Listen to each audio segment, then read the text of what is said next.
Hello everyone, welcome to Adbhut education, your one stop learning platform for both JEE and NEET examination. तो बच्चों, पिछले class में हमने कहां तक देखा? क्वेश्चन नंबर 11 तक देखा। I think this is 12, yes right. Last class में हमने क्वेश्चन नंबर 11 तक देखा।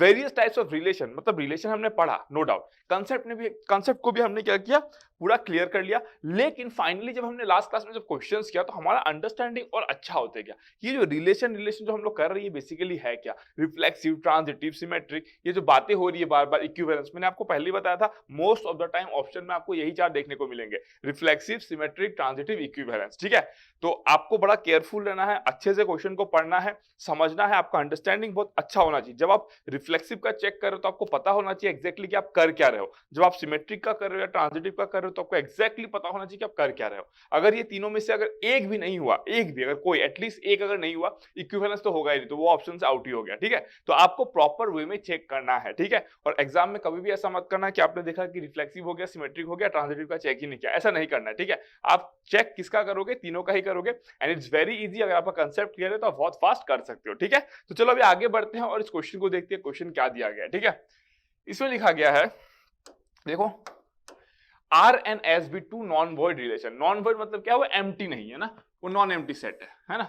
Non word relations on A set है, कोई एक सेट है। ठीक है, चलो कोई एक सेट है, लेट्स से कोई एक सेट है ए, जिसमें क्या है, कुछ एलिमेंट्स है ना, let's say A B C D, कुछ एलिमेंट्स है, we don't know A B C D, बस मैंने ऐसे बताया आपको। ठीक है, एक सेट है, मतलब कुछ भी हो सकता है ना, वो सेट ऑफ कुछ भी हो सकता है। ठीक है, which of the following statement is false. Okay, चलो क्या दिया गया, देखो दिया गया है R and S are transitive, R union S is transitive, पहला ऑप्शन। ठीक है, अब ये क्वेश्चन अगर एग्जाम में आ जाएगा अचानक से, अगर आपने फर्स्ट टाइम अगर इस क्वेश्चन को किया है तो थोड़ा सा कंफ्यूज हो जाओगे कि सर ठीक है, हमने इंडिविजुअल तो हमको निकालना आता है, लेकिन अब दो रिलेशन का हमको यूनियन दे दिया गया है, भाई इंटरसेक्शन दे दिया गया, उनके बारे में पूछा गया, तो इसमें कुछ भी खतरनाक या नेक्स्ट लेवल का नहीं हुआ है। क्या बोला मैंने? इसमें कुछ भी खतरनाक या नेक्स्ट लेवल का नहीं हुआ है, बेसिक सा क्वेश्चन है। बेसिक्स के साथ हम लोग प्रोसीड करेंगे और देखते हैं कि अगर यही क्वेश्चन एग्जाम में आ जाता है तो आपका जो स्टाइल होना चाहिए वो कैसा होना चाहिए। ठीक है, चलो मान लो फर्स्ट टाइम एग्जाम में आ गया, आप एग्जाम देने गए, आपने बहुत सारा प्रैक्टिस किया, एग्जाम में आ गया, आप थोड़ा सा नर्वस हो गए। एग्जाम का माहौल रहता है, थोड़ा सा प्रेशर रहता है कि टाइम लिमिट में ही आपको एवरी क्वेश्चन को करना पड़ेगा, है ना। तो कैसे अटेम्प्ट करोगे? देखो, आर एंड एस क्या है, आपका दो रिलेशन है। दैट मीन्स आर बेसिकली क्या है, R is a subset of A cross A, S भी क्या है, आपका subset of A cross A है। दैट मीन्स आर कैसा दिखेगा? आर दिखने में कुछ ऐसा होगा, है ना, कुछ इस तरीके से होगा आर, कुछ एलिमेंट्स है ना, ये सब कुछ एलिमेंट्स है। एस भी दिखने में किस तरीके से होगा? कुछ एलिमेंट्स होगा, है ना, ये ऑर्डर्ड पेयर्स है, ये ऑर्डर्ड पेयर्स है, ऐसे कुछ दिखने में होगा आर और एस। आपको पूछा गया है क्या? आर जो है वो क्या है, आपका एक ट्रांजिटिव है ना। आर क्या है, आपका एक ट्रांजिटिव रिलेशन। एस भी क्या है, आपका एक ट्रांजिटिव रिलेशन। तो बताओ क्या आर यूनियन एस ट्रांजिटिव होगा क्या? ठीक है, सोच समझ के बताना, तुक्का उक्का मारा मारी यहाँ पे नहीं होता है। ठीक है, अगर मैं बोलूं कि आर क्या है, ट्रांजिटिव है, ट्रांजिटिव का मतलब क्या होता है? अगर ए आपका बी के साथ रिलेटेड है एंड बी अगर आपका सी के साथ related, then A related to C, ये होना पड़ेगा। समझ रहे हो? ये क्या होना पड़ेगा? आपका होना पड़ेगा। इन दैट केस ओनली आप क्या बोल सकते हो? इन दैट केस ओनली आप बोलोगे कि ये ट्रांजिटिव है। तो आपको क्वेश्चन में साफ साफ बता दिया गया कि जो आर है वो ट्रांजिटिव है, जो एस है वो भी ट्रांजिटिव है। ठीक है, अगर दोनों ट्रांजिटिव है तो ए और सी क्या ट्रांजिटिव होंगे? होंगे, बिल्कुल। क्यों? बिकॉज आपको बोल दिया गया है आर और एस के बारे में। लेकिन आपसे क्वेश्चन पूछा गया इसके बारे में कि आर यूनियन एस ट्रांजिटिव होगा क्या? देखते हैं, चलो एक में डिटेल में समझाऊंगा, बाकी आपको वैसे भी क्लियर हो जाएगा। ठीक है, अब देखो, अगर मैं आपको बोलूं, है ना, अगर मैं आपको बोलूं लेट्स से आर और एस ट्रांजिटिव है, लेट्स से मान लो ए कोई एक सेट है, ए कोई एक सेट है, लेट्स से उसमें एलिमेंट्स क्या क्या आपका, लेट्स से 1 2 3, है ना, एक सेट है, इसमें आपका एलिमेंट्स क्या है, 1 2 3। ठीक है, लेट्स से मैं अगर आर रिलेशन को बोलूं, ठीक है, आर हमको ये भी पता है कि एन ए क्रॉस ए कितना होगा, N A cross A, cardinality of A cross A कितना होगा, 3 into 3 9 होगा ना। 9 एलिमेंट्स रहेंगे, मतलब जो ऑर्डर्ड पेयर्स बनेंगे वो 9 ही बनेंगे, जो रिलेशन बनेंगे उसी में से किसी का सबसेट बनेगा। समझ, 2 to the power 9 सबसेट बन सकते हैं ना। अगर 9 एलिमेंट्स बन रहे हैं ए क्रॉस ए में, तो उसमें वो कितना बनेगा आपका subset? 2 to the power 9। Relation क्या होता है? सबसेट ही तो होता है of this Cartesian product of A cross A, है ना, जो भी ए क्रॉस बी लो या ए क्रॉस ए लो, जो भी लो। ठीक है, अब अगर मैं आर की बात करूं तो आर बेसिकली क्या हो गया, लेट्स से मैं क्या लेता हूं, देखो 1 1 1 2। ठीक है, और मैं बोलूंगा क्या, देखो एस में ले लेता हूं क्या, देखो 2 2 2 3। देखो कहानी खत्म नहीं हुआ, इसको हम बहुत इंटरेस्टिंग बनाएंगे, अभी ध्यान से देखते रहो। आपके दिमाग में क्वेश्चन आएगा कि सर आपने ये कैसे ले लिया था, हमको कैसे पता चलेगा एग्जाम में हमको यही एग्जांपल लेना है। ठीक है, वेट करो, पेशेंस रखो, देखो बस, ठीक है। आर अगर मैंने ये ले लिया, एस अगर मैंने ये ले लिया, तो ये क्या है, देखो आपका ट्रांजिटिव है क्या, चेक करो इसको। 1 और 1 है, 1 और 2 है, तो क्या 1 और 2 है? यस 1 और 2 है। 2 और 2 है, 2 और 3 है, तो क्या 2 और 3 है? यस, देखो ना ए बी है और ये बी सी है ना, ए बी है और ये बी सी है, तो क्या ए सी है? यस, ए तो 2 है और सी तो क्या है? 3 है, तो 2 3 तो है। यस, ट्रांजिटिव है, बिल्कुल ट्रांजिटिव है, ठीक है। चलो, दोनों अगर ट्रांजिटिव है, अगर मैं बोलूं आर यूनियन एस क्या होगा आपका, तो आर यूनियन एस होगा 1 1, है ना, 1 2 2 2 2 3, है ना। ये मुझे क्या मिल गया? आर यूनियन एस मिल गया, जो कि मेरे को यहाँ पे बोला गया था, ठीक है। अब देखो यहाँ पे 1 1 है, 2 2 है, कोई दिक्कत नहीं है। यहाँ पे देखो क्या है, 1 2 है, 2 3 है, क्या 1 3 है? 1 3 does not belongs to what? R union S. Hence it is not symmetric. Sorry, I mean hence it is not transitive. भाई कैसे होगा? अगर 1 2 है, देखो ना यहाँ पे साफ साफ मेंशन है ना, 1 2 है, 2 3 है ना, ए बी बी सी, तो ए सी होना पड़ेगा। क्या 1 3 इसमें बिलोंग करता है? नहीं करता है। ट्रांजिटिव कैसे होगा भाई? हो ही नहीं सकता है, पॉसिबिलिटी नहीं है ट्रांजिटिव होने की। क्लियर हो गया? तो ट्रांजिटिव क्या होगा आपका? नहीं हो सकता है। That's absolutely correct, right? Transitive नहीं हो सकता है। ओके, तो आपको ऐसे दिमाग में आएगा कि सर आपने ये एग्जांपल जो लिया सर वो कैसे ले लिया सर, है ना, थोड़ा सा वो बताओ सर, हमको दिमाग में कैसे स्ट्राइक करेगा कि हमको यही एग्जांपल लेना है, ठीक है। इस समय मिटा देता हूँ यहाँ पे, इस समय मिटा दे रहा हूँ यहाँ पे, ठीक है। चलो, ये तो क्लियर हो गया कि ये ऑप्शन जो है वो क्या है आपका, which of the following statement is false. This is false ना, आंसर आपको करेक्ट आंसर तो मिल ही गया, है ना। ये क्या है आपका? फॉल्स है, ये ट्रांजिटिव नहीं होगा, है ना। ये तो देख लिया, आंसर तो मिल गया, एग्जाम में आया, अगर ये आपने कर लिया तो मान लो हो गया, बाकी 3 को तो आपको चेक ही नहीं करना है ना, बाकी 3 को आपको चेक ही नहीं करना है अगर मल्टीपल ऑप्शन करेक्ट नहीं हुए तो, ठीक है। चलो, अगर मैं बोलूं कि ये एग्जांपल आपने कैसे लिया, तो आपको सोचना कैसे है। जब आपको बात बोला गया है कि ट्रांजिटिव है आर और ट्रांजिटिव है एस, है ना, तो आपके पास फुल अथॉरिटी होता है कि आप कोई भी सेट ए में अगर 3 एलिमेंट हो, अगर ये ट्रू है, देखो कैसे करते हैं अप्रोच, देखो अगर ये ट्रू है तो ए में आप 2 एलिमेंट लोगे तो भी ट्रू होगा, 3 एलिमेंट लोगे तो भी ट्रू होगा, 4 एलिमेंट लोगे तो भी ट्रू होगा। अगर वो ट्रू है तो वो ट्रू ही है, मतलब उसको आप गलत नहीं बोल सकते, ठीक है। तो अगर मैं बोलूं यहाँ पे कि 3 एलिमेंट ले लिया, ठीक है हमने, ठीक है। अगर 3 एलिमेंट हमने ले लिया तो हमने क्या सोचा, बस ऐसे ही एक ट्रांजिटिव रिलेशन के बारे में सोचा। आर्बिट्रेरली आपको जो लेना है आप ले लो, ऐसा नहीं है कि आप सर यही क्यों लिया, आपको जो लेना है आप लो ना, कोई दिक्कत नहीं है ना। तो आपने क्या ले लिया? 1 1 लिया, फिर आपको लगा ठीक है अगर मैंने 1 1 लिया तो मैं 1 2 ले 1 1 ले लिया और 1 2 ले लिया, ठीक है। तो ठीक है, ट्रांजिटिव बन गया। सिमिलरली आपने एस को ले लिया, उसी तरीके से कुछ भी ले लो जो आपको लेने का मन है, इसको भी आपने ट्रांजिटिव ले लिया। फिर आपने दोनों का यूनियन निकाल के देखा, क्या वो ट्रांजिटिव आ रहा है? नहीं आ रहा है ना। यूनियन निकाल के देखा, ट्रांजिटिव आ रहा है? नहीं आ रहा है। तो इससे साफ साफ क्लियर हो गया कि ये जो स्टेटमेंट है फॉल्स है। अगर आपको लगता है कि सर मैं कुछ और लेना चाहता हूं, तो यहाँ पे दूसरा ले लो, इसमें आप ले लो 1 2, इसमें ले लो आप 2 3 और 1 3 ले लो। क्या बोला मैंने? 1 1 1 2 2 3 और 1 3 ले लो, ठीक है। अब क्या ले लो, देखो r इक्वल्स टू 1 2 2 3 और 1 3, आप ये ले लो r, ठीक है। और s जो है आप क्या लोगे? s जो है आप क्या लोगे? देखो s जो है आप क्या लोगे? अगर मैं बोलूं s क्या लोगे, ठीक है, तो अगर r और s अगर सेम कर दोगे आप, क्या बोला मैंने? अब देखो सोचते कैसे ना, यही तो होता है, आपका रीजनिंग बहुत अच्छा होना चाहिए। अगर आपका रीजनिंग बहुत अच्छा होगा तो फंसोगे नहीं कहीं पे भी, ठीक है। अगर मैं बोलूं कि ठीक है r मैंने ये ले लिया और मैं क्या करता हूं, s भी मैं यही ले लेता हूं, ठीक है, तो r और s आर ट्रांजिटिव, और अगर r और s सेम है तो भाई क्लियर सा बात है ना, r यूनियन s ट्रांजिटिव तो होगा ही ना भाई, समझ रहे हो कि नहीं। आप कहते हो कि r क्या है? ट्रांजिटिव है। s क्या है? r ही है। s और r सेम है, मतलब आप s भी क्या ले लिए? 1 2 2 3 और 1 3 ले लिए। अगर ऐसा आप ले लेते हो, तो r और s तो सेम हो गए, और अगर सेम हो गए, दैट मींस जो सेम है अगर वो ट्रांजिटिव है तो यूनियन क्या होगा? r यूनियन s क्या होगा? r ही के बराबर होगा, जो कि ट्रांजिटिव है, तो ट्रांजिटिव हो जाएगा। दैट मींस ये ट्रांजिटिव कब होगा? When r is equals to s। समझ में आया? ये ट्रांजिटिव कब होगा? When r is equals to, it's a common sense, ये कोई तोप सा चीज नहीं है, इट्स अ कॉमन सेंस, ठीक है। जब r और s सेम हो जाएगा तो r यूनियन s क्या हो जाएगा? आपका ट्रांजिटिव हो जाएगा। एकदम क्लियर है, ठीक है। तो डन, मेरे ख्याल से अब इस पर कोई डाउट नहीं आना चाहिए, ठीक है। एकदम अच्छे से जो भी मैं बोला हूं ध्यान से उसको सुनना, आपको आराम से समझ में आ जाएगा, ठीक है। चलो, अब नेक्स्ट वाले को चेक करते हैं हम लोग। अब हम लोग क्या करते हैं? नेक्स्ट वाले को चेक करते हैं, ठीक है। अब देखो नेक्स्ट वाले को चेक करते हैं, है ना। अब अगर मैं बोलूं नेक्स्ट वाले को, देखो, है ना, ये क्या हो गया आपका? ये फॉल्स है, ये आपका फॉल्स है, यही आपका करेक्ट आंसर है, क्योंकि आपसे फॉल्स पूछा गया ना, इस फॉल्स पूछा गया। ऑप्शन बी देखते हैं, R and S are transitive, तो आर इंटरसेक्शन क्या सिमेट्रिक होगा, आर इंटरसेक्शन एस क्या सिमेट्रिक होगा, देखते हैं क्या ऐसा होगा क्या। मान लो मैं आर क्या ले लेता हूं आपका 1 2 2 1 सॉरी 1 2 2 3 और 1 3, मैंने ऐसा ले लिया आर को, ठीक है, ऐसा ले लिया मैंने आर को, ठीक है। एक काम करते हैं, ये ले लेते हैं हम लोग, है ना, ज्यादा बेटर तरीके से मैं आपको बता पाऊंगा। देन 1 2 2 1 1 1 ऐसा ले लिया। एस जो है वो क्या ले लिया मैंने 2 3 3 2 2 2, ठीक है।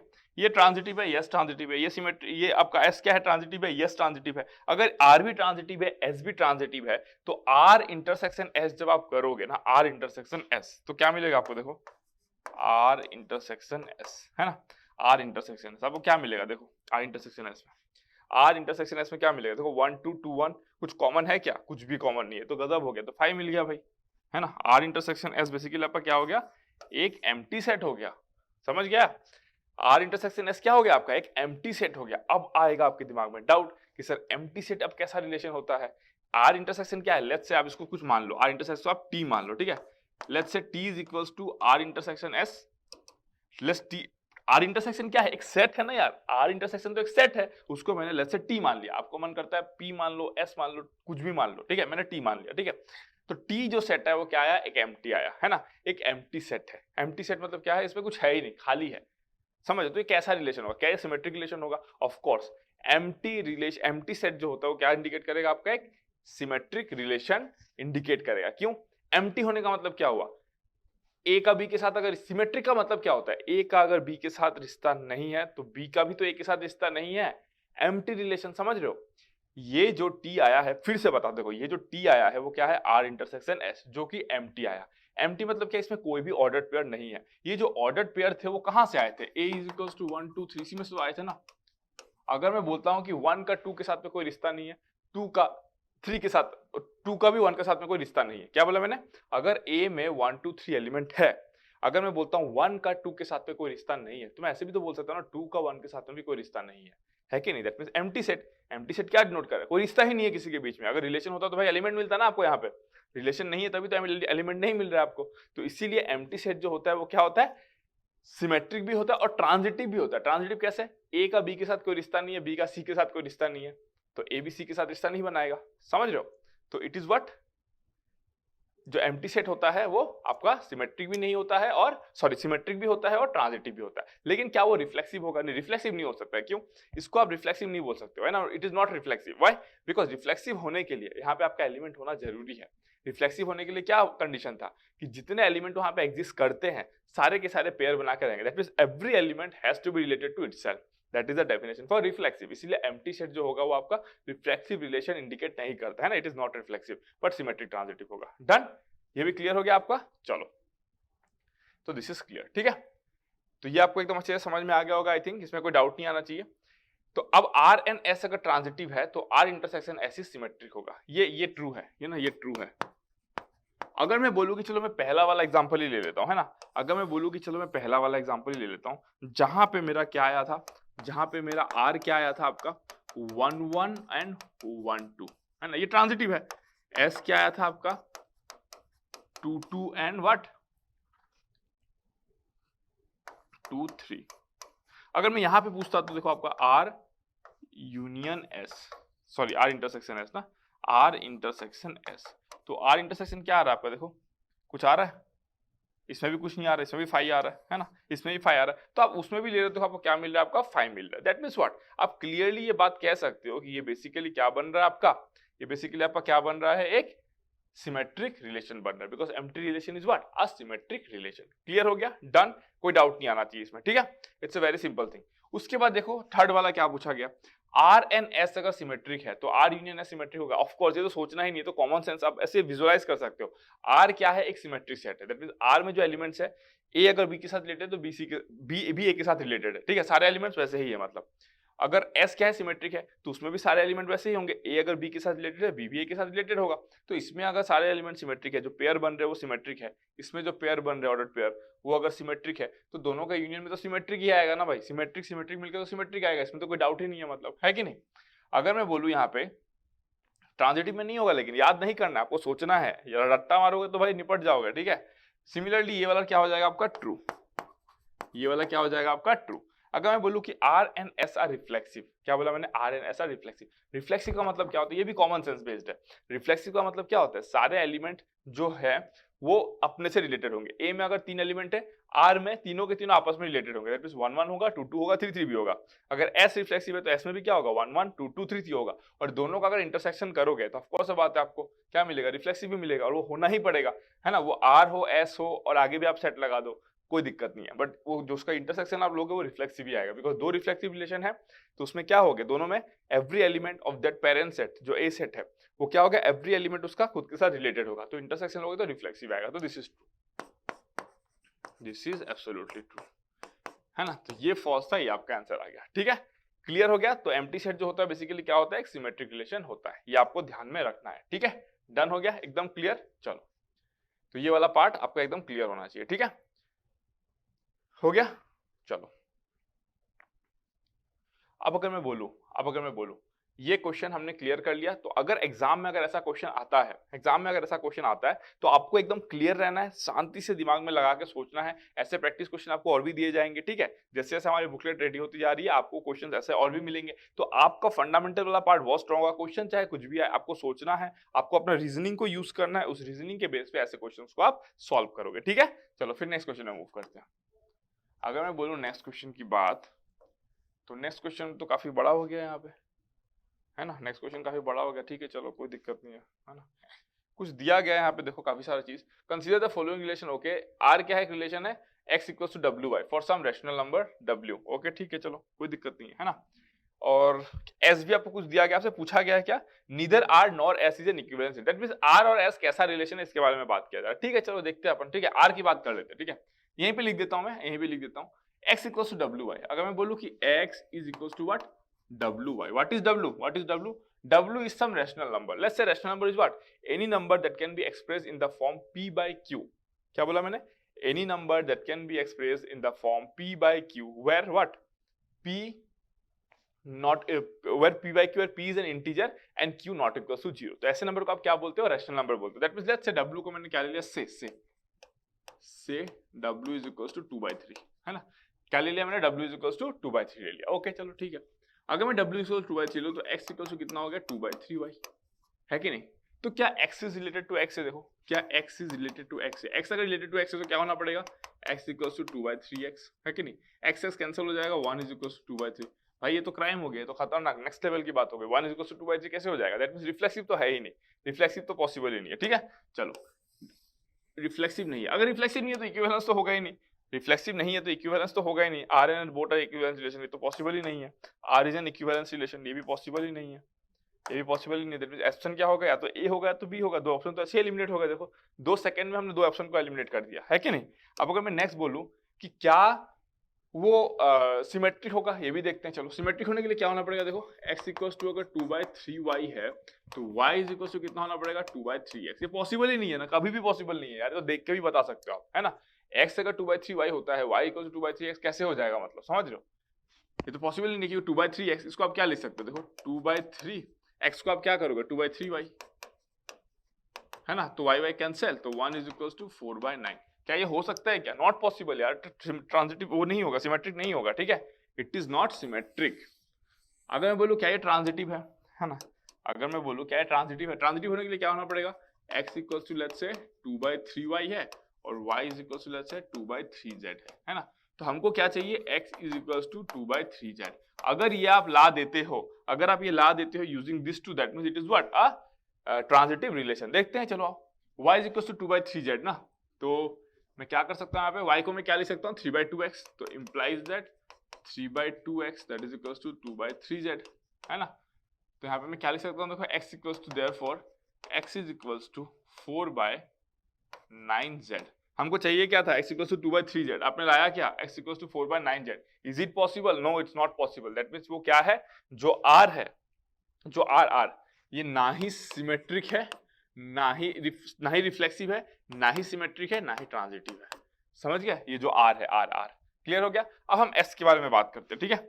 अब हम क्या करते हैं, s के बारे में बात करते हैं। देखो s में क्या क्या है ना, s में क्या क्या है। अब हम s के बारे में बात करते हैं, है ना। s में क्या दिया गया है, m/n, p/q, एक ऑर्डर्ड पेयर है, एक ऑर्डर्ड पेयर है ना, रैशनल नंबर का ऑर्डर्ड पेयर आएगा, ठीक है। m n p n q are integer such that n q not equal to 0, ठीक है, ये रैशनल नंबर्स है ना, रैशनल नंबर का ऑर्डर्ड पेयर है। ओके चलो, and qm equals to pn, relation ये है ना, ये वाला रिलेशन एग्जिस्ट करता है, ये वाला रिलेशन आपका एग्जिस्ट करता है, ठीक है। तो इसके बारे में हम लोग चेक लगाते हैं, क्या ये रिफ्लेक्सिव है, देखो है ना। अगर ये कंडीशन सेटिस्फाई करता है तो यस वो रहेगा ना, वो रिलेशन एग्जिस्ट करेगा। अगर मैं बोलूं रिफ्लेक्सिव, रिफ्लेक्सिव के लिए क्या होना पड़ेगा, m/n is related to m/n, है ना। कब होगा, व्हेन देखो ये जो है वो रिलेशन कब एग्जिस्ट कर रहा है, जब mq और pn बराबर हो रहा है ना, mq और pn के बराबर हो रहा है, ठीक है। दैट मींस ये और इससे रिलेटेड होगा तो क्या होना पड़ेगा, mn is equals to mn, है ना। Yes it is true, yes reflexive है ना, it is reflexive, no doubt in that, है ना। अगर मैं नेक्स्ट बोलूं आपसे, क्या बोलूं, देखो सिमेट्रिक है क्या, देखते आ जाओ, है ना। अगर मैं बोलूं कि m/n अगर रिलेटेड टू p/q है तो क्या हो रहा है, देखो m/n equals to p/q implies that mq is equals to np, है ना। यही तो लिख रहे हो, देखो ना, mq is equals to np, यही तो लिख रहे हो अगर रिलेशन एग्जिस्ट करता है तो, ठीक है। अगर मैं बोलूं कि सिमेट्रिक होने के लिए क्या होना पड़ेगा, p/q रिलेटेड टू m/n होना पड़ेगा, implies that p/q is equals to what, m/n होना पड़ेगा, यस होगा ना। अगर m/n इक्वल्स टू p/q है तो p/q इक्वल्स टू भी तो m/n होगा, यस सिमेट्रिक भी है, चलो रिफ्लेक्सिव भी है, सिमेट्रिक भी है। आंसर तो हमको पता चल गया, अगर हम आगे सॉल्व नहीं भी करेंगे तो भी पता चल गया आंसर क्या होगा आपका, this one, s is equivalence relation and r is not an equivalence relation. Answer हमको पता चल गया, बट हम आगे ऐसे चेक कर रहे हैं, ठीक है। अगर आता है तो हम कैसे चेक करेंगे, हमको देखना है वो, क्योंकि हम एक्सपर्ट हो गए इन सब चेक करने में, ठीक है। तो अपने को ऐसे एक्सपर्ट बनना है, ठीक है। अगर मैं बोलूं आपको कि क्या ये ट्रांजिटिव है, ट्रांजिटिव होने के लिए क्या होना पड़ेगा, देखो m/n रिलेटेड टू अगर p/q है तो मैं क्या लिख सकता हूं, देखो m/n is equals to p/q। अगर मैं बोलूं आपसे क्या कि p/q अगर रिलेटेड टू e/f है तो मैं क्या लिख सकता हूं, p/q that is equals to e/f, है ना। सो देयरफॉर मैं क्या लिख सकता हूं, देखो ना, m/n p/q के बराबर है, p/q e/f के बराबर है, तो m/n e/f के बराबर है, m/n is equals to e/f, hence m/n is related to e/f। Yes transitive भी है, यस इट इज ट्रांजिटिव, अगर ट्रांजिटिव है तो यस हमको आंसर मिल गया, s is an equivalence relation, it is as simple as that, ठीक है। क्लैरिटी होना चाहिए बहुत अच्छी तरीके से, है ना, क्लैरिटी एकदम प्रॉपर तरीके से आपकी होनी चाहिए, डन ना। चलो ठीक है, अब मैं नेक्स्ट बात करता हूँ, नेक्स्ट क्वेश्चन की, क्वेश्चन नंबर 14, ठीक है। अब देखो क्वेश्चन नंबर 14 हम लोग सॉल्व करते हैं। क्वेश्चन नंबर 14 क्या कहता है, देखो A relation is defined by a, b belongs to r, A B क्या है, रियल नंबर से, ओके ठीक है। हाँ ए बी ऑर्डर्ड पेयर है जो रिलेशन आर में वो रहता है ना, बिलोंग करता है। कंडीशन क्या दिया गया है, a square minus 4ab plus 3b square equal to 0 होना पड़ेगा। अगर ऐसा होता है तो ही a और b के बीच में कोई एक रिलेशन है, तो हमको चेक करना है कि अगर ऐसा होता है तो a और b के बीच में कौन सा रिलेशन है, हमको ये चेक करना है, ठीक है। क्वेश्चन क्या है, मतलब ऑर्डर्ड पेयर एक रिलेशन में बिलोंग करता है, ये रिलेशन क्या है, subset of the Cartesian product कौन सा है, r क्रॉस r, है ना। अगर रियल नंबर पे है तो r क्रॉस r पे क्या है, बेसिकली आपका एक r क्रॉस r आपने निकाला, ढेर सारे ऑर्डर्ड पेयर है, उसमें से r आपने क्या किया, एक सबसेट लिया। आपने बोला कि जो a और b एलिमेंट है उसके बीच में रिलेशन एग्जिस्ट कर रहा है बाय दिस रिलेशन, ये रिलेशन है। ये रिलेशन को आप क्या नाम दोगे, ये जो रिलेशन जो है वो क्या नाम दोगे, देखो ये क्या है, a और b के बीच में एक रिश्ता तो है ना, तो इस रिश्ते को मैं क्या नाम दूं, यही है, ठीक है। तो देखते हैं क्या नाम दिया जा सकता है। अगर मैं बोलूं यहाँ पे ना, अगर मैं बोलूं यहाँ पे, देखो क्या a is related to a है, चेक करते आ जाओ, a is related to a क्या हो जाएगा, a square minus 4a square plus 3a square, ये कितना हो जाएगा आपका, देखो 3440, यस ट्रू है ना। a is related to yes reflexive तो है, हम देखते हैं क्या सिमेट्रिक है, रिफ्लेक्सिव तो है, ये क्लियर हो गया, है ना, रिफ्लेक्सिव तो है, ये क्लियर हो गया। अगर मैं बोलता हूं, देखो अगर a is related to b है तो मैं क्या लिख सकता हूं, देखो a square minus 4ab plus 3b square, है ना, इक्वल्स टू 0। अगर हम तो हमेशा से यही किया ना, अगर सिमेट्री हमको चेक करना है तो हम मान लेते हैं कि a और b रिलेटेड है, हमको चेक करना है क्या b और a रिलेटेड है क्या, ठीक है। देखते हैं ये अगर होता है तो मैं इसको फैक्टराइज कर लेता हूँ, है ना, implies that a square minus 3ab minus ab plus 3b square equals to 0। अगर मैं इसकी बात करूं तो a हो जाएगा a minus 3b minus b हो जाएगा a minus 3b equals to 0। Therefore a is equals to b होगा और a is equals to 3b होगा, है ना। ऐसा हो गया a इक्वल्स टू b और a इक्वल्स टू 3b। अगर मैं बोलूं क्या b is related to r है, अगर b is related to a होगा देन क्या होना पड़ेगा, then b is equals to a होना पड़ेगा और b is equals to thrice a होना पड़ेगा। समझ गए क्या बोला मैंने? अगर b रिलेटेड टू a होगा, मतलब a रिलेटेड टू b है हमने मान लिया, अगर b रिलेटेड टू a होगा तो ये कंडीशन सेटिस्फाई होना पड़ेगा। अगर ये होता है तो यस वो क्या है, सिमेट्रिक है, अगर नहीं होता तो नहीं है। तो क्लियर सा बात है सिमेट्रिक नहीं है। क्यों? देखो ना, a is equals to b, b is equals to a, that is okay, but एक ये कंडीशन देखो, a is equals to 3b और b is equals to 3a, कैसे होगा? Not possible. तो जस्ट लाइक दैट ना, लेस देन इक्वल्स टू, समझ गए? ये क्या है, रिफ्लेक्सिव हो जाता है बट सिमेट्रिक नहीं होता है, जस्ट लाइक दैट, ट्रांजिटिव होता है लेकिन, ठीक है। तो जस्ट लाइक दैट ये वाला आपका क्या हो गया, आपका ये सिमेट्रिक नहीं होगा। अब किसी को मान लो डाउट आ गया कि सर हमको समझ में नहीं आया कैसे सिमेट्रिक नहीं हुआ, तो मैं कहता हूं सिंपल सा लॉजिक है। देखो मैं क्या करता हूं, a को ना a is equals to let's say a is equals to 3 और b इज इक्वल्स टू 1 ले लेता हूं, ठीक है। मैं चेक करता हूं, ठीक है, एक बार है ना, चेक करता हूं। अगर मैं 3 1 लेता हूं, मैं ऑर्डर पेयर जो लिया हूं 3 और 1 लेता हूं, देखता हूं मैं 3 और 1 का कैसे रिलेटेड है, ठीक है। तो 3 square minus 12 plus 3 is equal to how much, 0। Yes, therefore 3 is related to 1, है ना। मुझे क्या चेक करना है, क्या 1 रिलेटेड टू 3 है? अगर 1 रिलेटेड टू 3 होता है देन क्या होगा, देखो आपका 1 square minus 12 plus 3 into 3 square, that is equal to how much, 1 minus 12 plus 3 square 9, 90, 27। तो ये कितना हो गया, 27 प्लस 1 28 माइनस 12 16, देख रहे हो। तो ये क्या है आपका, ये आपका वो 1 रिलेटेड टू 3 नहीं है, दैट मींस 1 3 के साथ रिलेटेड नहीं है। अगर 3 1 के साथ रिलेटेड हो रहा है तो 1 3 के साथ रिलेटेड नहीं हो रहा है, तो सिमेट्रिक नहीं होगा। आप बोलोगे सर आपने 1 और 3 कैसे लिया? मुझे को पता था ना भाई, ये 0 कब होगा, ये 0 तब होगा जब ये होगा, है ना। ये कब होगा, जब b में अगर 1 ले रहा हूं तो a का वैल्यू तो 3 लूंगा, तो वही तो मैं लिया हूं 3 और 1। तो मैं 3 और 1 लेके चेक किया हूं तो ये 0 आया। और ये चेक क्यों किया, आपको पता ही होगा ही ना, अगर ये कंडीशन सेटिस्फाई करेगा। आप देखो, इसको 3 लो, इसको 1 लो, या फिर इसको 2 लो, इसको 6 लो, इसको 3 लो, इसको 9 लो, समझ रहे हो, सब के सब इसको सेटिस्फाई करेंगे, बट जब उसको उल्टा कर दोगे तो सेटिस्फाई नहीं करेगा। इसीलिए आप क्या बोल दिए कि ये सिमेट्रिक नहीं है। सिंपल है ना। चलो अब देखते हैं इसको हम लोग क्या बोल, सिमेट्रिक तो नहीं है, सिमेट्रिक क्या है आपका, नहीं है। अब हम चेक करते हैं कि क्या ये आपका ट्रांजिटिव है ना, क्या ये आपका ट्रांजिटिव है। तो ट्रांजिटिव वाला हम लोग कैसे चेक करेंगे, देखो अगर ट्रांजिटिव है तो a is related to b होना पड़ेगा। a इज रिलेटेड टू अगर b है तो क्या कंडीशन आया आपका, a is equals to b और a is equals to 3b। हमने देखा अभी हम लोग मान लेते हैं say b is related to what, c, तो b is equals to c आएगा और b is equals to 3c आएगा। अभी निकाला था, उसी को यूज कर रहा हूं। हमको क्या चाहिए, हमको चाहिए क्या a is related to c है, क्या a is related to c है, हमको ये देखना है ना। क्या a is related to c, हमको ये देखना है। चेक करते हैं, चलो एग्जांपल लेके चेक कर लेते हैं, है ना। एग्जांपल लेके मैं क्या करता हूं, देखो b इज इक्वल्स टू, मैं क्या करता हूं, देखो a इज इक्वल्स टू मैंने क्या ले लिया 3, b इज इक्वल्स टू 1, है ना। b अगर 1 है तो c कितना हो जाएगा, c इक्वल्स टू 1/3, ये ले लिया मैंने, ठीक है। अब मैं क्या करता हूं, देखो इक्वेशन तो मेरे पास ये है, तो मैं अब क्या करूंगा, देखो बस यही सिंपल सा फंडा, इसको समझना है, ठीक है। मैं क्या करता हूं, देखो a रिलेटेड टू b होगा, यस बिल्कुल होगा, क्योंकि पता है ना a इज इक्वल टू 3 भी लूंगा तो यस मेरे को 0 आएगा, यस ये होगा, ये क्लियरली होगा। अगर मैं b और c लूं तो b is related to c, तो ये भी होगा, क्यों, बिकॉज मैंने सेटिस्फाई कराया ना। देखो ना, b is related to c, b का वैल्यू अगर मैं 1 ले रहा हूं तो c का 1/3, और अगर b is equal to 3c है तो वो 0 आएगा, वो कि डाउट ही नहीं है उसमें।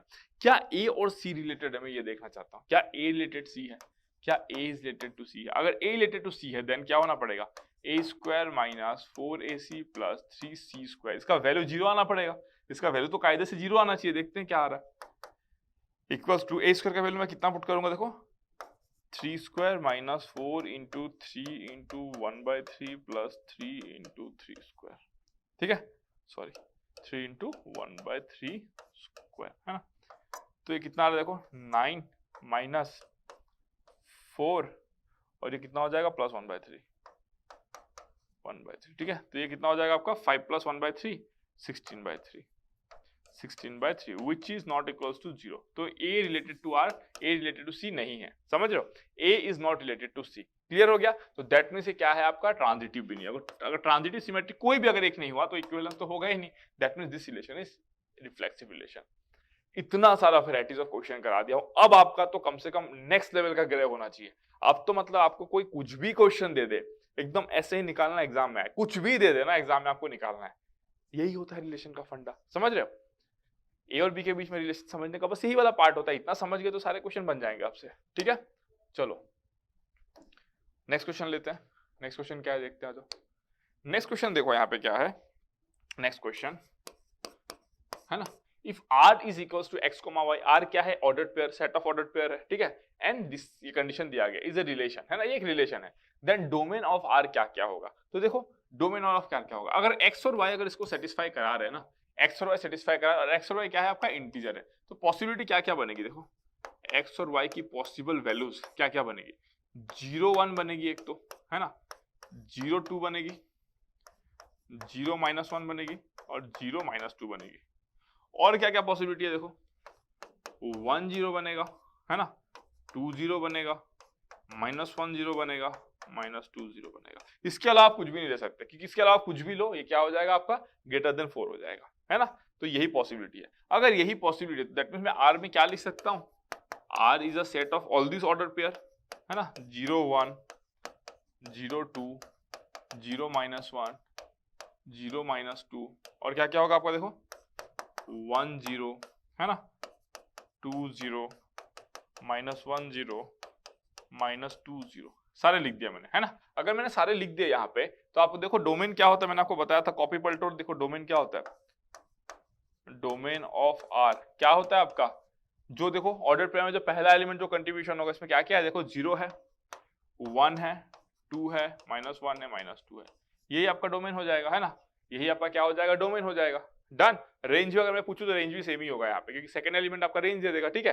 और अगर मैं फील्ड की बात करूं तो फील्ड क्या होता है, फील्ड ऑफ R क्या हो जाएगा आपका, दोनों का यूनियन आप कैसे निकालोगे, यही आएगा आपका। तो फील्ड भी वही है, डोमेन भी वही है, रेंज भी वही दिख रहा है आपको, ठीक है। डन। तो इस तरीके से आप कैलकुलेट करोगे। ऑप्शन देखो कौन सा मैच कर रही है, सी ऑप्शन इसका। सिंपल था ना, एकदम सिंपल सा क्वेश्चन था, इसमें कोई इतना बड़ा तोप सा चीज नहीं है, तो इसको हम लोग आराम से हैंडल कर सकते हैं, ठीक है।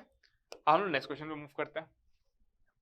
नंबर 16 में क्या दिया गया देखो, 16 भी कुछ ऐसा ही दिया गया। क्या दिया गया देखो, the relation R defined on the set A is equals to 1 2 3 4 5, ठीक है, ओके।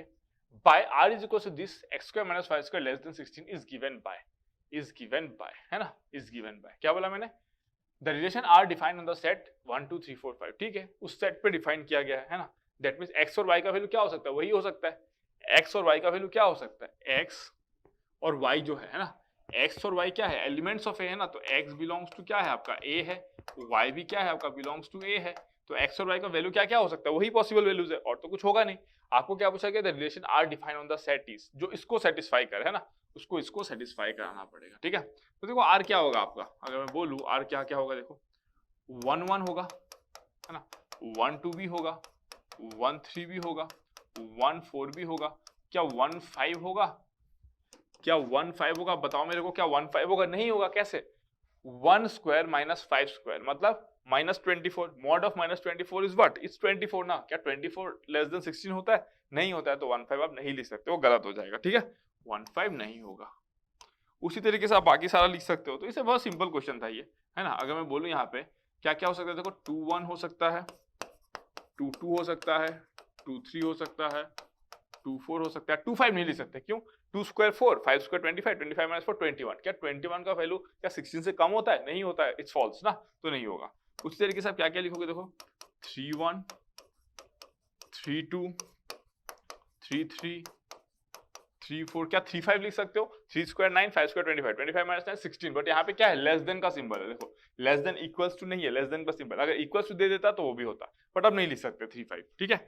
उसी तरीके से आप क्या क्या लिखोगे, देखो 4 1 4 2 4 3 4 4 4 5।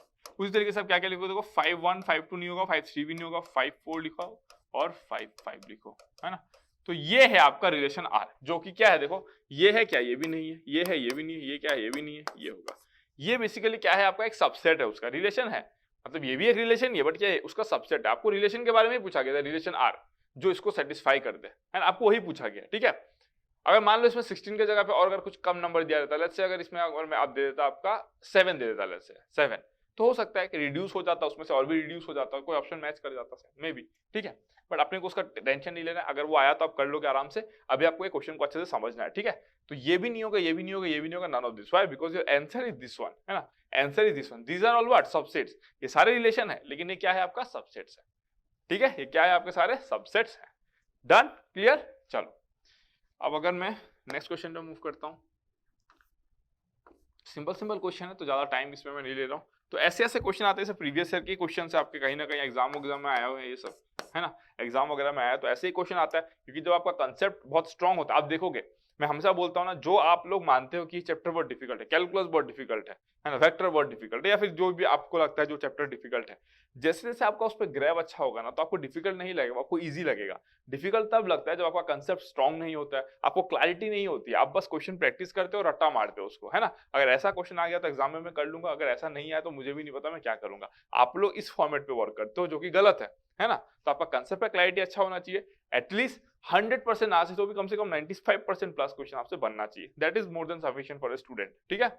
चलो अब इस क्वेश्चन को सॉल्व करना, क्या पूछा गया, domain and range. Domain and range पूछा गया, मतलब क्या, आपको रिलेशन फॉर्म करना है। रिलेशन फॉर्म करोगे, पहला एलिमेंट जो है ऑर्डर पेयर का डोमेन दे देगा, दूसरा एलिमेंट जो है वो क्या दे देगा, आपका रेंज दे देगा। दोनों का यूनियन ले लो तो आपको क्या दे देगा, फील्ड दे देगा, है ना। सब पढ़ा दिया हूं मैं। अब यहाँ पे क्या दिया गया, देखो रिलेशन कुछ इस तरीके से है, जहां पे y is equal to x plus 6/x है, और x और y क्या है, नेचुरल नंबर। ये सब कंडीशन बहुत इंपॉर्टेंट होता है क्वेश्चन में, याद रखना। ये सब जो कंडीशन दिया रहता है वेरी इंपॉर्टेंट, इस कंडीशन की वजह से सब कुछ बदल सकता है ना, तो इसको ध्यान रखना है, ठीक है। एंड x क्या है आपका, लेस देन 6 है, ये भी ध्यान में रखना है, ठीक है। तो मेरा ऑर्डर पेयर कैसा कैसा फॉर्म हो सकता है, देखो x और y का जो ऑर्डर पेयर है कैसा कैसा फॉर्म हो सकता है। अगर मैं यहाँ पे x लिखता हूँ और यहाँ पे मैं y इक्वल टू कितना लिखता हूँ, x प्लस 6/x, ठीक है। देखो x क्या है, नेचुरल नंबर है, यहाँ पे मैं 1 लिखूंगा तो यहाँ पे कितना हो जाएगा, 6/1 इज 6 प्लस 1 7, 17, ठीक है। अगर मैं 2 लिखूंगा तो कितना हो जाएगा, 2 प्लस 3 5। अगर मैं 3 लिखूंगा तो कितना हो जाएगा, 3 प्लस 2 5। अगर मैं 4 लिखूंगा तो कितना हो जाएगा, देखो 4 लिखूंगा तो 3/2, और 4 प्लस 3/2 ना, 4 प्लस 3/2 दैट इज 11/2, ठीक है। अगर मैं बोलूं यहाँ पे,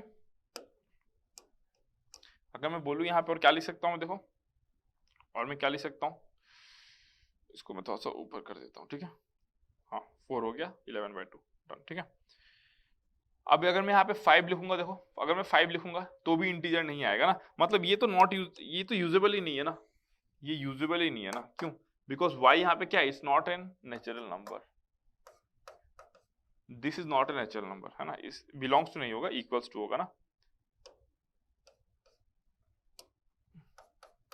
it's not a natural number ना, 11/2 क्या होता है आपका, it's not a natural number. Belongs to भी लिख सकते हो, बिलोंग्स टू भी लिख सकते हो, इट इज ऑल्सो करेक्ट ना, belongs to is also correct, ठीक है। बिलोंग्स टू भी ऑल्सो करेक्ट, मैथमेटिकल लैंग्वेज में आप लिख सकते हो ना, 11/2 does not belongs to what, natural number. तो यहाँ पे आप क्या लिखोगे, इसका कोई यूज नहीं है। सिमिलरली अगर आप x का वैल्यू 5 बिठाओगे ना, 4 तो हो गया, जब आप यहाँ पे क्या बिठाओगे, जब 5 बिठाओगे, जब आप 5 भी बिठाओगे यहाँ पे तो 6/5 क्या हो जाएगा आपका, इट इज समवट डेसिमल में आएगा आपका, डेसिमल प्लस सम इंटीजर करोगे तो क्या हो जाएगा वो, it is not a natural number. Of course बात है, अगर आप वहां पे क्या करोगे, नेचुरल नंबर नहीं आया तो 5 लिखने का भी कोई मतलब नहीं है ना। अगर आप 5 लिखोगे, लेट्स से अगर आप 5 लिखते भी हो यहाँ पे, है ना, तो अगर 5 लिखते हो यहाँ पे तो यहाँ पे क्या आएगा, देखो 6/5 और प्लस 5, 25 प्लस 6 31/5, 31/5 है ना। बट सब नो यूज ना, वो भी क्या है आपका, नेचुरल नंबर नहीं है, तो ये भी नहीं होगा, ये भी नहीं होगा।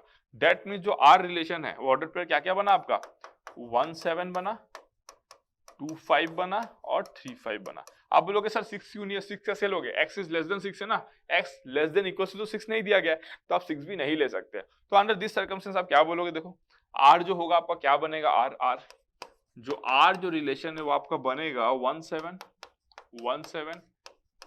2 5 3 5, है ना।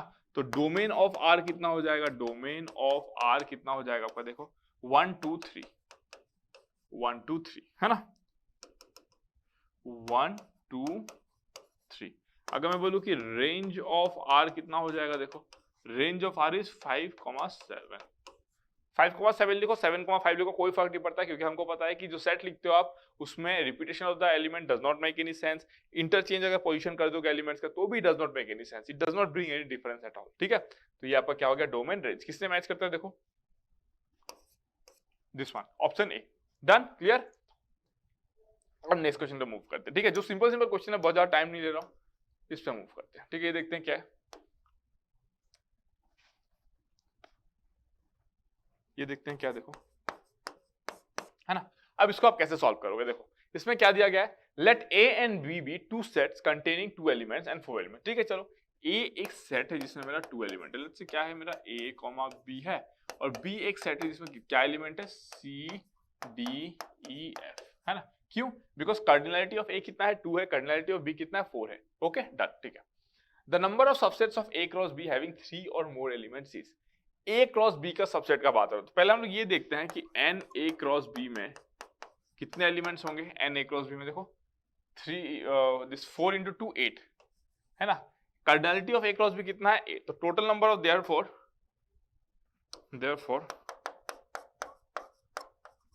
Total number of subsets of A cross B, है ना, total number of subsets of A cross B कितना हो जाएगा आपका, that will be equals to how much, 2 to the power 8, that is equals to 256 हो जाएगा, है ना। टोटल सबसेट्स बनेंगे, लेकिन आपको क्या पूछा गया है, the number of subsets of A cross B having 3 और मोर एलिमेंट्स, समझ रहे हो, 3 और मोर एलिमेंट, दैट मींस हो क्या रहा है यहाँ पे, देखो अगर मैं ए क्रॉस बी निकालता, है ना, तो मुझे क्या देखने को मिलता, मुझे देखने को मिलता ए सी आता आपका, है ना, ए डी आता। क्वेश्चन को फील करना इज वेरी इंपॉर्टेंट ना, क्वेश्चन को फील करना इज वेरी वेरी इंपॉर्टेंट, ठीक है। कई बार क्या होता है, हम लोग बहुत फास्ट क्वेश्चन को सॉल्व कर देते हैं बट ना उसको फील नहीं करते हैं, तो हमारा क्वेश्चन तो सॉल्व हो जाता है बट एग्जाम में जब कोई नेक्स्ट क्वेश्चन आ जाता है अच्छा कुछ कंसेप्ट बेस्ड, तो आप लोग फिर कंसेप्ट लगा नहीं पाते, है ना, ये गड़बड़ी हो जाती है, ठीक है। तो ए क्रॉस बी कितना हो गया, ये हो गया, ठीक है। अब आपसे क्या पूछा गया, द नंबर ऑफ सबसेट, इसी के तो सबसेट्स आ रहे हैं ना ढेर सारे, कितने सारे, 256, इसका सबसेट कितना आएगा, 256। The number of subsets of A cross B having 3 और मोर एलिमेंट इज, अब आप सबसेट कैसे बनाओगे, अब ये दो एलिमेंट देखो, आप इंडिविजुअल लेके सबसेट बना सकते हो, आप कोई भी एलिमेंट मत लो तो भी सबसेट बनेगा, why, because null set is the subset of every set, है ना। अगर आप 3 एलिमेंट लेके बनाओ तो इसको ले लो सबसेट बनेगा, इसको ले लो सबसेट बनेगा, फिर इसको लो सबसेट बनेगा, 4 लेकर बनाओ, ये ले लो, ये ले लो, ये ले लो और ये ले लो, तो भी सबसेट बनेगा। तो आपसे पूछा गया क्या, the number of subsets of A cross B having 3 और मोर एलिमेंट्स, बहुत सिंपल क्वेश्चन है, इसको हम लोग किससे सॉल्व कर देते हैं, परम्यूटेशन कॉम्बिनेशन लगाना पड़ेगा, दैट मींस कॉम्बिनेशन लगाएंगे, क्यों, बिकॉज हम लोग जब सबसेट फॉर्म करेंगे, ये कंसेप्ट कहते हैं इसको, जब हम लोग सबसेट फॉर्म करेंगे तो उसमें आप ये एलिमेंट को, लेट्स से हम लोग 3 एलिमेंट का सबसेट फॉर्म करें, है ना, लेट्स से मेरा ये एलिमेंट और ये एलिमेंट एक सबसेट में है, तो आप इसको लिखो, या फिर इसको पहले लिखो, इसको सेकंड, या तो इसको थर्ड में लिखो, या फिर इसको फर्स्ट लिखो, इसको सेकंड लिखो, इसको थर्ड में लिखो, कोई फर्क नहीं पड़ता, है ना। इसलिए हम लोग क्या लगाएंगे, कॉम्बिनेशन, बिकॉज कॉम्बिनेशन किसके साथ डील करता है, सिलेक्शन के साथ डील करता है। आपको इसमें से 3 एलिमेंट को सेलेक्ट करना है, उनका पोजीशन मैटर नहीं करता है, अगर पोजीशन मैटर कर जाएगा तो it will be matter of permutation, तो जब परम्यूटेशन कॉम्बिनेशन पढ़ेंगे तो उसमें सारे कंसेप्ट को डील करेंगे हम लोग, ठीक है। अभी हमको क्या करना है, देखो टोटल कितना है मेरे पास, 256 है ना, टोटल 256, इसमें से मैं माइनस करता हूं, क्या माइनस करता हूं, 8C0 plus 8C1 plus 8C2, क्यों किया मैंने ऐसा, क्यों किया, आप बोलोगे सर आपने ऐसा क्यों किया, देखो आपको क्या बोला गया, the number of subsets of A cross B having 3 और मोर एलिमेंट्स, क्या बोला गया, the number of subsets of A cross B having 3 और मोर एलिमेंट, 3 एलिमेंट या उससे ज्यादा एलिमेंट चाहिए। मैंने क्या किया, टोटल निकाल लिया, टोटल मतलब क्या, 256 जो है वो क्या है आपका टोटल, देखो ऑप्शन में एग्जिस्ट कर रहा है 256 में क्या है आपका, एक एलिमेंट से भी सबसेट बना हुआ है, 2 करके भी सबसेट बना हुआ है, 3 करके भी बना हुआ है, सब मिलके भी बना हुआ है, कुछ नहीं रह के भी बना हुआ है, तो टोटल हो गया वो, तो आपका समझ रहे हो वो क्या हो गया, आपका टोटल हो गया। लेकिन जब टोटल में से आपने माइनस ऑफ ये किया 8C0 का मतलब क्या हुआ आपका, 8C0 का मतलब क्या हुआ, देखो 256 माइनस क्या किया आपने, नो एलिमेंट, ये क्या इंडिकेट कर रहा है, 1 एलिमेंट, मतलब जो सबसेट है उसमें 1 एलिमेंट है, ये क्या इंडिकेट कर रहा है, 2 एलिमेंट्स, है ना। मतलब ये जो 8 एलिमेंट है, ये जो 8 है ना, 8 लिखा हूं, मतलब ये 8 एलिमेंट में से मैंने एक भी एलिमेंट को सेलेक्ट नहीं किया, ऐसा तो एक ही केस होगा ना, एम्प्टी वाला केस होता है, तो वो यहाँ पे 8C0 लिखा मैंने, 8C1 मतलब ये जो 8 एलिमेंट है उसमें से मैंने एक एक करके सबसेट को लिखा है मैंने, वो क्या हो जाएगा आपका 8C1। 8C2 मतलब ये जो 8 एलिमेंट है मैंने दो दो करके पेयर बनाया, दो दो करके, जैसे कि ये बन जाएगा, ये बन जाएगा, ये बन जाएगा, ये बन जाएगा, फिर ये और ये बन जाएगा। तो ये सबको मैंने हटाया है, क्यों? क्योंकि आपको बोला गया the number of subsets of A cross B having 3 और मोर एलिमेंट। 3 और मोर मतलब 3 एलिमेंट होंगे या तो उससे ज्यादा होंगे। मैंने क्या किया, टोटल में से 0 एलिमेंट को माइनस कर दिया, 1 एलिमेंट को माइनस कर दिया, 2 एलिमेंट को माइनस कर दिया, ताकि मेरा काम कम हो गया, इजी हो गया ना। या फिर आप क्या कर सकते थे, आप ऐसा भी कर सकते थे 8C3 plus 8C4 plus 8C5 plus 8C6 plus 8C7 plus 8C8। अगर आप ऐसे करोगे तो भी आपको सेम ही आंसर मिलेगा, लेकिन आपका कैलकुलेशन ज्यादा हो जाएगा ना, तो आप क्यों इतना कैलकुलेशन करोगे? इससे अच्छा आप ये कर दो। तो ये कैसे निकालते हो, देखो NCR में सब मिटा देता हूँ, मैं अब ये सब मिटा देता हूँ, इससे हो गया आप सारा। अब अगर मैं बोलूं NCR है ना, तो टेंशन मत लो ना, ये सब हम लोग पढ़ेंगे परम्यूटेशन कॉम्बिनेशन में। NCR is given bye n factorial bye r factorial n minus r factorial. अभी कैसे आया मत पूछो, बताऊंगा है ना, जब परम्यूटेशन कॉम्बिनेशन पढ़ेंगे बताऊंगा। अभी छोड़ो इसको, ठीक है, अभी छोड़ो। कैसे आता है ये फॉर्मूला ये भी बताऊंगा, सब बताऊंगा ना, क्यों ऐसा आता है, क्यों आप NPR को ऐसे लिखते हो, NPR is equal to n factorial by n minus r factorial. क्यों ऐसा लिखते हो, क्यों ऐसा लिखते हो, फॉर्मूला कहां से है, सब बताऊंगा परम्यूटेशन कॉम्बिनेशन में, ठीक है। अभी हमको बस इसका एप्लीकेशन देखना है, तो इसका एप्लीकेशन यही होगा, देखो 256 माइनस 8C0 का वैल्यू 1 हो जाएगा, है ना, 8C0 का वैल्यू 1 हो जाएगा, प्लस 8C1 कितना हो जाएगा, देखो आपका 8 factorial by 1 factorial into 7 factorial, plus 8C2 मतलब 8 factorial by 2 factorial into 6 factorial. तो कितना हो जाएगा, देखो 256 माइनस 1 हो जाएगा, प्लस ये भी कितना हो जाएगा आपका 8 फैक्टोरियल। n फैक्टोरियल को आप क्या लिखते हो, n factorial is equals to n into n minus 1 into n minus 2 into dot dot dot 3 into 2 into 1, ऐसे लिखते हो आप n फैक्टोरियल को। तो 8 फैक्टोरियल को आप क्या लिख सकते हो, 8 into 7 factorial, 7 factorial 7 factorial cancel, बचेगा 8, प्लस 8 फैक्टोरियल को आप क्या लिख सकते हो, 8 इंटू 7 फैक्टोरियल, 7 फैक्टोरियल को आप क्या लिखते हैं, 7 इंटू 6 फैक्टोरियल, दैट मींस आप ये क्या लिख सकते हो, 8 into 7 into 6 factorial divided by 2 factorial. 2 factorial मतलब व्हाट, 2 इंटू 1 है ना, इंटू 6 फैक्टोरियल। तो ये आपका 6 फैक्टोरियल कैंसिल, अब बचेगा क्या, देखो final answer 256 minus 1 plus 8 9, 1 plus 8 9, और ये 2 और ये 4 हो जाएगा, 4 7 जार 28 ना, 4 इंटू 7 कितना हो जाएगा आपका, हाँ 28 ही होगा, ठीक ही तो है 20, ठीक है। तो ये कितना हो जाएगा, देखो 256 माइनस 28, और ये 8 कितना हो जाएगा आपका 36, और ये 37, तो ये कितना आ जाएगा आपका 219। तो क्या ऑप्शन में 219 है, यस 200। देखो सारे ऑप्शन ही दिए थे ना। ये क्या था आपका, टोटल के लिए करेक्ट होता, ये क्या था आपका 220 कब करेक्ट होता, जब एम्प्टी सेट को भी इंक्लूड किया जाता, the number of subsets of A cross B having 3 और मोर एलिमेंट और नो एलिमेंट। तो आपका आंसर क्या, अगर यहीं पे मैं लिख देता और नो एलिमेंट, तो आपका आंसर क्या बन जाता 220, बट यहाँ पे क्या लिखा गया 3 और मोर एलिमेंट, तो 219। ये आंसर नहीं बनेगा, 221 आंसर नहीं बनेगा, ठीक है, डन। तो this is the right answer. इस तरीके से आपको सॉल्व करना है।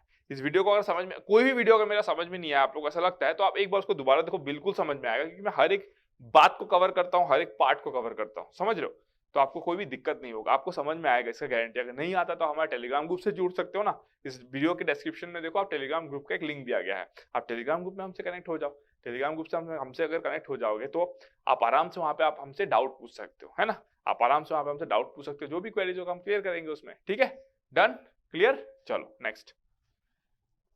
अब अगर मैं नेक्स्ट की बात करूं, है ना, नेक्स्ट की बात करूं तो देखो क्वेश्चन नंबर 19। क्वेश्चन नंबर 19 क्या है, ये भी एक अच्छा क्वेश्चन है ना, ये भी एक अच्छा क्वेश्चन है। सॉल्यूशन, क्वेश्चन नंबर 19 को कैसे सॉल्व करोगे, देखो अब मैं क्वेश्चन नंबर 19 की बात करूं तो क्या है, देखो let S is equals to 1 2 3 4 the total number of unordered pair of disjoint subsets of S। जब एग्जाम में बच्चा मतलब एग्जाम में जब बच्चा ऐसा क्वेश्चन देखता है तो पहले घबरा जाता है कि भाई ये लैंग्वेज क्या लिखा है, क्यों, क्योंकि उसको क्लैरिटी नहीं रहती है। अगर क्लैरिटी रहेगी तो उसको क्लियर रहेगा। आपको क्या दिया गया है, S इज इक्वल्स टू 1 2 3 4, ठीक है, S एक सेट है। The total number of unordered pair of disjoint subset of S, subset of S की बात हो रही है, ठीक है। तो total number of subset of S कितना होगा,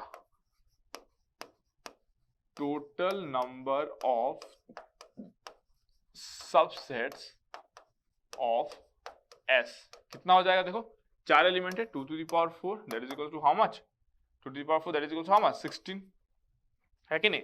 तो 16 सबसेट बनेंगे। क्या क्या बन सकते हैं देखो, 1 बनेगा, 2 बनेगा, 3 बनेगा, 4 बनेगा, 1 2 बनेगा, 1 3 बनेगा, डॉट डॉट डॉट, इस तरीके से बनते जाएंगे ना। लास्ट में आपका क्या बनेगा, 1 2 3 4 बनेगा और एक 5 बनेगा, है ना।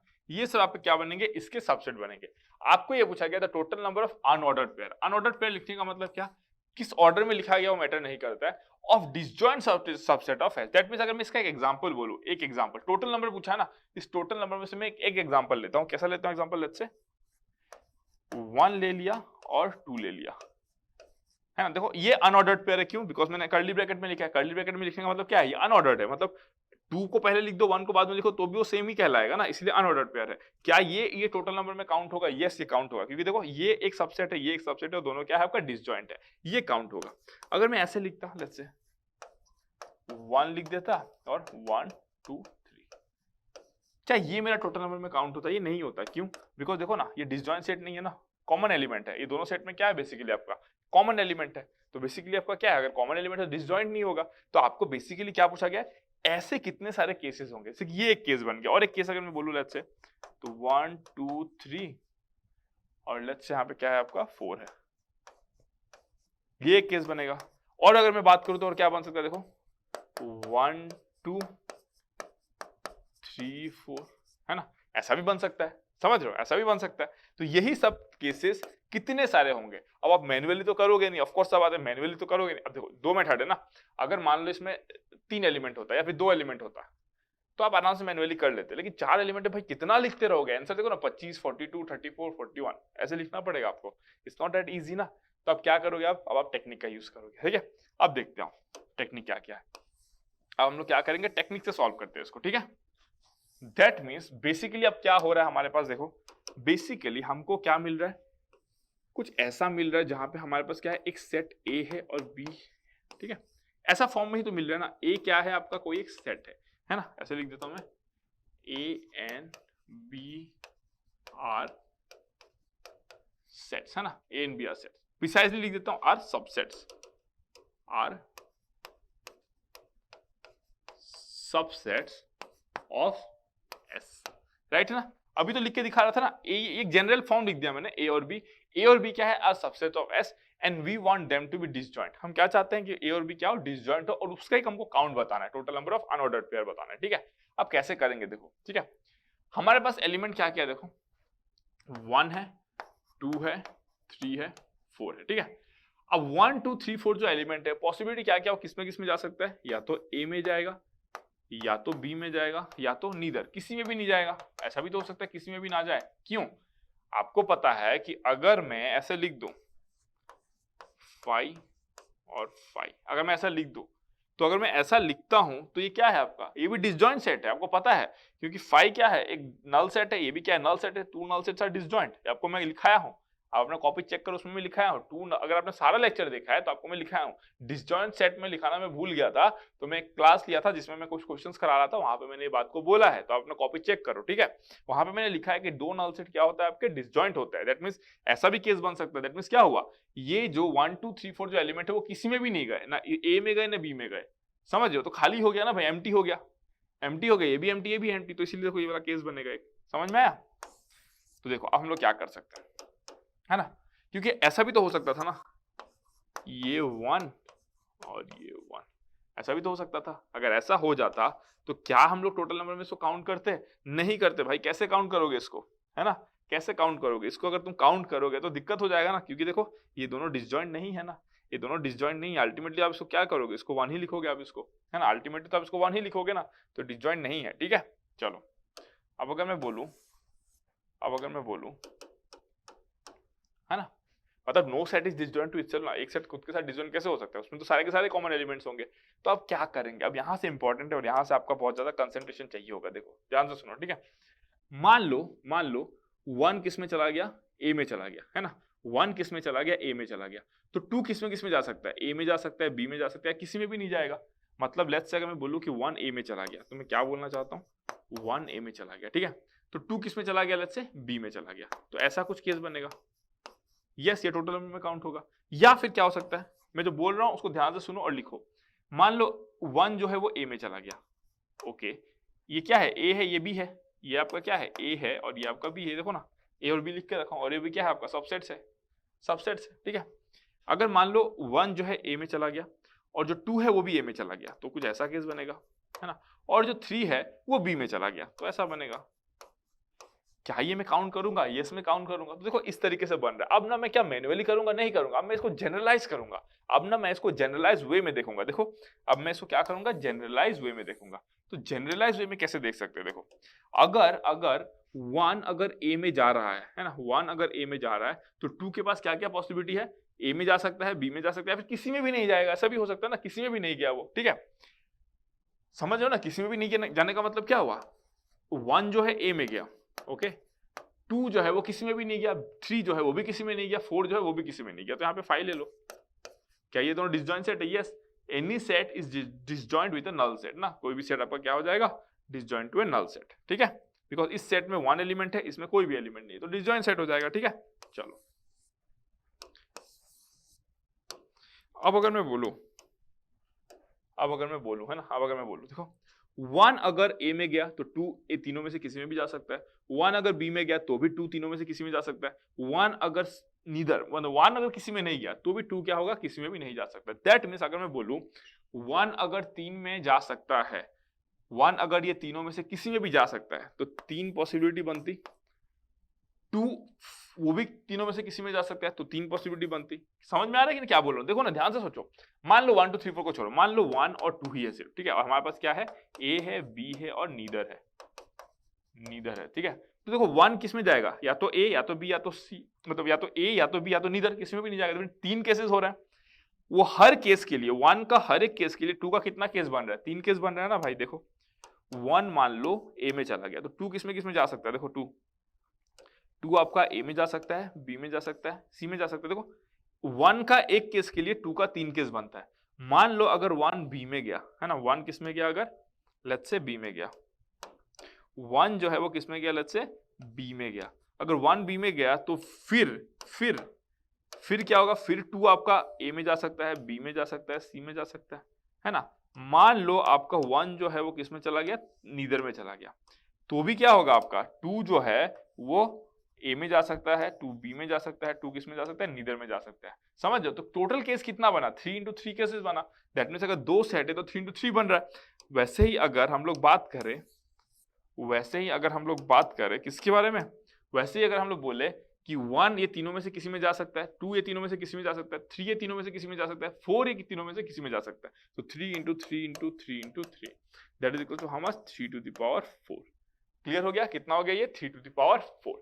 लेकिन अब इसमें भी ट्विस्ट है, कंसेप्चुअल क्वेश्चन है ना। देखो इसमें भी ट्विस्ट है, ये 3 to the power 4 तो मिल गया, लेकिन हमको क्या चाहिए, हमको तो अनऑर्डर्ड चाहिए। दैट मींस जब आप कहते हो कि 1 जो है वो ए में चला गया, है ना, और 2 जो है वो किस में चला गया, आपका बी में चला गया, तो क्या ये टोटल नंबर में काउंट होगा? यस, बिकॉज ये अनऑर्डर, ये क्या है आपका, डिसजॉइंट है दोनों सेट, है ना, ये और ये सेट डिसजॉइंट है, ये काउंट होगा। लेकिन जब आप ऐसा भी तो बोल रहे हो ना, ये जो 3 into 3 into 3 into 3 किए हो, इसमें तो ऐसे भी केस है जिसमें 1 बी में चला गया और 2 ए में चला गया, है ना, तो आप इसको भी तो काउंट कर रहे हो। तो आप बेसिकली क्या कर रहे हो, इसको एक काउंट कर रहे हो, इसको एक काउंट कर रहे हो, बट आप नहीं कर सकते क्योंकि आपको क्या कहा गया, अनऑर्डर्ड पेयर। आपको बोला गया है अनऑर्डर्ड पेयर, दैट मींस आप 2 बार काउंट नहीं कर सकते। इसीलिए आप क्या करोगे, देखो ठीक है। तो टोटल नंबर ऑफ केसेस कितना होगा, टोटल नंबर ऑफ केसेस, है ना, टोटल नंबर ऑफ केसेस कितना होगा। देखो अगर मैं बोलूं कि टोटल नंबर ऑफ केस कितना होगा, देखो दैट इज इक्वल्स टू 1। ये 1 मैंने क्यों रखा, ये 1 मैंने इस केस के लिए रखा 5,5, है ना, because empty sets are disjoint to each other ना।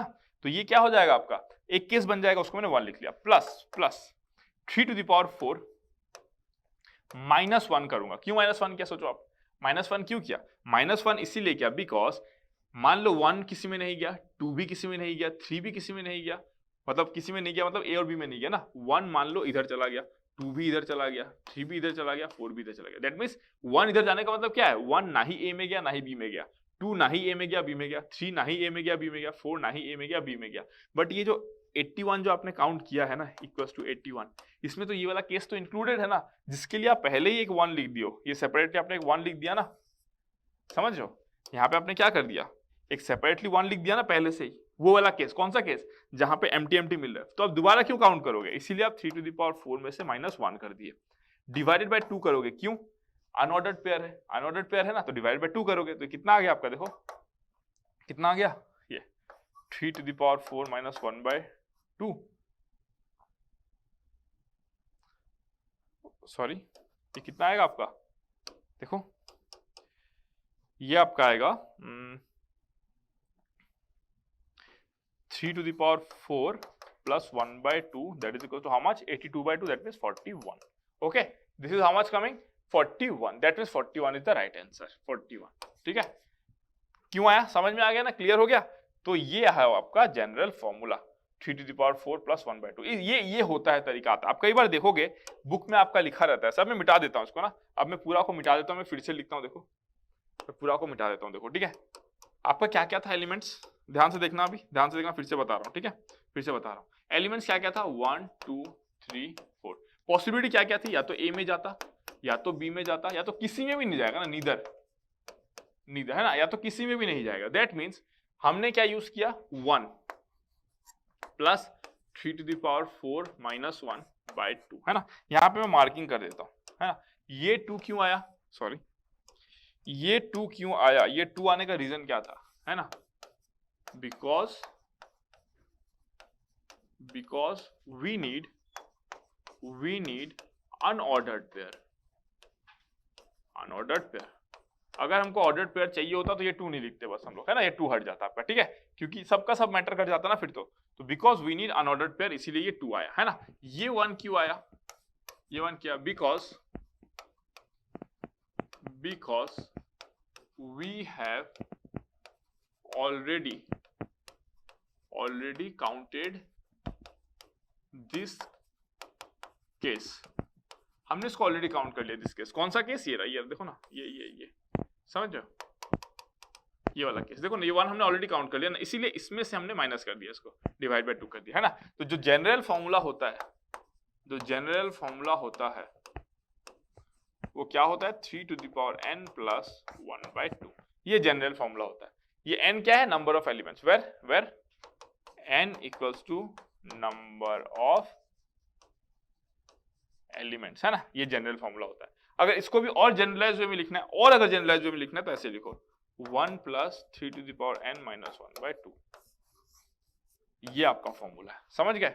ये 1 तो हमेशा लगा रहेगा, 3 to the power n minus 1 by 2 होगा।